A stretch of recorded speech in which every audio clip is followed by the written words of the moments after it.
In a family meeting held in my own house, a $4.8 million property was transferred into my sister's name. Everyone was sitting in my dining room. The lawyer was at the head of the table. My mother was seated beside him. My father's photograph hung on the wall because he had passed away 2 months earlier.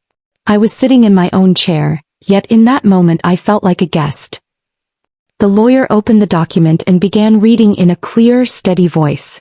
Property at Lakeview Drive, market value $4.8 million, to be transferred in full to Emily. Emily is my older sister. The room was silent. Then my aunt smiled faintly and said, "This is for the best. Emily has always been the more responsible one." I looked at my mother. She didn't meet my eyes. She simply nodded as if everything had already been decided long before I walked into the room. If you've ever felt invisible in your own family, subscribe, because what happened next isn't just about money. It's about betrayal, proof, and the moment I stopped being the weak one. Emily glanced at me and shrugged. "It was Dad's wish." I asked directly, "When was this decided?" The lawyer replied, "This updated document was signed 3 weeks ago." 3 weeks ago. At that time Dad was in the ICU. He could barely speak. My cousin murmured, "You're not really stable yourself. You can't handle a property that big." I heard it. Everyone heard it. No one disagreed. They had decided I was the fragile one. The unstable one. The broken daughter. Maybe because I went through a divorce last year. Maybe because I quit my job to take care of Dad during his treatment. Maybe because I didn't argue. Maybe because I stayed quiet. I didn't scream in that meeting. I didn't flip a chair. I didn't storm out. I just said, "Okay." Emily quickly added, "We're all family. You can come by any time you want." That house was mine too. I grew up there. But that day I was being offered permission. The meeting ended. People drifted into the kitchen. They opened boxes of Costco cookies and poured coffee like it was an ordinary Sunday afternoon. I stayed in my chair. Then I reached into my bag and pulled out my phone. I had recorded the lawyer's voice.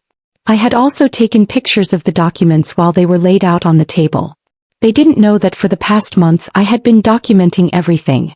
When Dad was in the hospital I was the one who went every single day. Emily showed up maybe once a week. One afternoon I arrived and found her alone in his room. The door was closed. When I walked in she was on the phone saying, "Yes, he can still sign. We just have to do it quickly." I didn't say anything then. But that same day I asked the nurse who had visited Dad that afternoon. She wrote down the name for me. A notary public. I looked him up online. He worked out of an office owned by one of Emily's friends. After the meeting I drove straight to my apartment. I didn't cry. I opened my laptop. I created a folder and started organizing everything. Hospital visitor logs. The notary's information. Dad's medical report from that specific day. The one that clearly stated he was heavily sedated. The next morning I scheduled an appointment with a different attorney. I showed him everything. He listened quietly, flipping through the papers. Finally he said, "If this is accurate, this is not a valid signing." I said, "I'm going to fight it." He looked at me carefully. "It won't be easy." "I have time," I replied. I filed the case. When my family received the notice, the group text exploded. "Have you lost your mind? This was Dad's final wish. You're dragging your own family to court?" I didn't respond to anyone. At the first hearing, Emily stood confidently. She had the same lawyer who had come to my house. They claimed Dad was fully conscious. They suggested I was acting out of jealousy. When it was our turn, my attorney presented the hospital report. He pointed out the exact time of the signing. According to the medical chart, Dad had been administered a high dose of morphine at that hour. The judge ordered the notary to appear. At the next hearing, the notary showed up looking nervous. At first he insisted everything was done by the book. Then my attorney presented the hospital's policy, which clearly stated that legal documents could not be executed by a sedated patient without proper capacity verification. The notary admitted he had not personally verified Dad's full mental state. For the first time I saw tension on Emily's face. The court ordered further investigation. Bank records were subpoenaed. That's when we discovered that 1 week after the signing, Emily had applied for a loan against the property. So this wasn't about honoring Dad's last wish. It was a financial move made in a hurry. My mother called me that evening. "Why are you doing this?" she asked.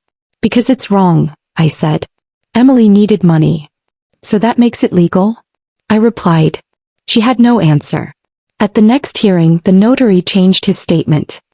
He admitted that Emily had told him, "Dad is very weak, so we need to get this signed quickly."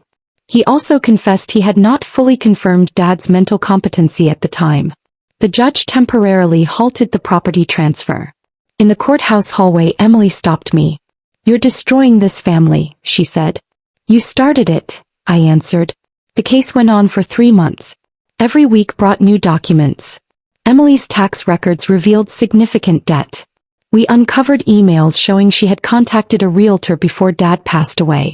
Eventually, the judge ruled that the updated document was invalid. The reasoning was clear. Dad's mental capacity at the time of signing had not been properly established. The property was returned to the estate. There was no celebration outside the courtroom. No hugs. No reconciliation. Emily walked straight to her SUV and drove off. My mother approached me. "Are you happy now?" she asked. "I'm at peace," I replied. Later, the property was legally divided equally between the two of us. Emily received her share, but she was forced to sell it almost immediately because of her debts. I didn't sell mine. I kept the house. I renovated it. I updated the HOA records myself. I had a new nameplate installed on the front lawn with my name on it. The family group text went silent. At neighborhood block parties, people still talk, but differently now. No one calls me fragile anymore. Emily reached out once more. "We all make mistakes," she said. "Yes," I answered. "But not every mistake is forgivable." I didn't continue the conversation. I know that if I had stayed silent that day, everything would have been over. The $4.8 million property would have been entirely hers, and I would have remained the weak sister forever. I didn't take revenge by screaming. I didn't post anything online. I didn't try to destroy anyone publicly. I gathered evidence. I used the law. Now the house is mine. Every morning I make coffee in that kitchen. I pause in front of Dad's photograph. I know that at the very least he would not have wanted deception between his daughters. The family changed. Some relationships ended. But one truth became clear. I'm not powerless. In that meeting they ignored me. They assumed I was already broken. But from the very next moment I was counting everything. Every signature. Every date. Every word. And when the time came, those very pieces of evidence were enough to bring their multi-million-dollar decision crashing down. If this story moved you, please take a moment to like and subscribe. Your support truly means more than you know. It helps stories like mine reach others who might need strength right now. Thank you for being here, for listening, and for standing with me until the very end.